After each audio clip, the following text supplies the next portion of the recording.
New unknown tumor. We present a 64-year-old male patient with decreased vision in the right eye for 9 months after a stroke. His visual acuity was 20/400 in the right eye and 20/40 in the left eye.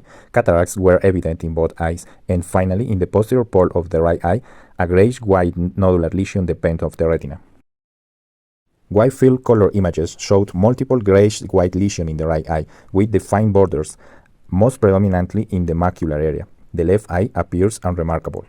Fundus autofluorescence image of both eyes shows that the tumors in the right eye are silent and without associated lesions of the retina pigment epithelium.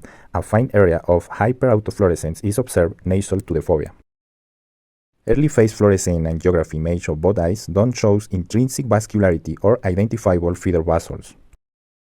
Late phase fluorescein angiography image of both eyes don't show leaks or accumulation of contrast medium. OCT images showing that the tumors are located and spread throughout the INL, compressing the adjacent layers of the outer and inner retina, including the retinal pigment epithelium. Note the absence of a normal foveal depression and the central preservation of the inner retinal layers. OCT angiography with flow overlay shows that the lesions have no flow signal, which highlights the avascularity of the lesion of the inner nuclear layer, and phase OCT highlighting the morphological features of the tumor with thin linear extensions. Wide 3D image showing elevated lobulated lesions on the retina. Structural OCT of the left eye appears unremarkable. Recently, Sanfilippo et al. Characterized a new benign tumor of the INL that in 2 patients was associated with separate Sharpie lesions, and the term benign lobular inner nuclear layer proliferation of the retina was proposed to describe these lesions. The follow-up period was 9 months to 4 years.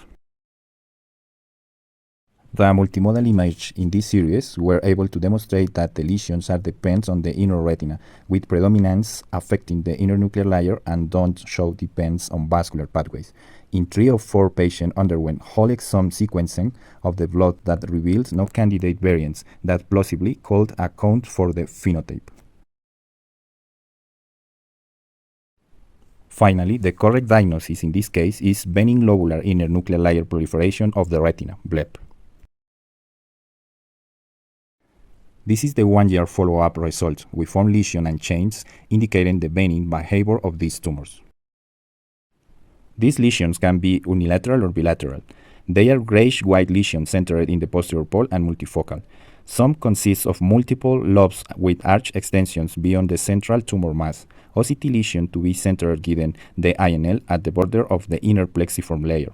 2 patients were associated with congenital hypertrophy of RPE lesions, a lack of feeder vessels, and no intrinsic vascularity.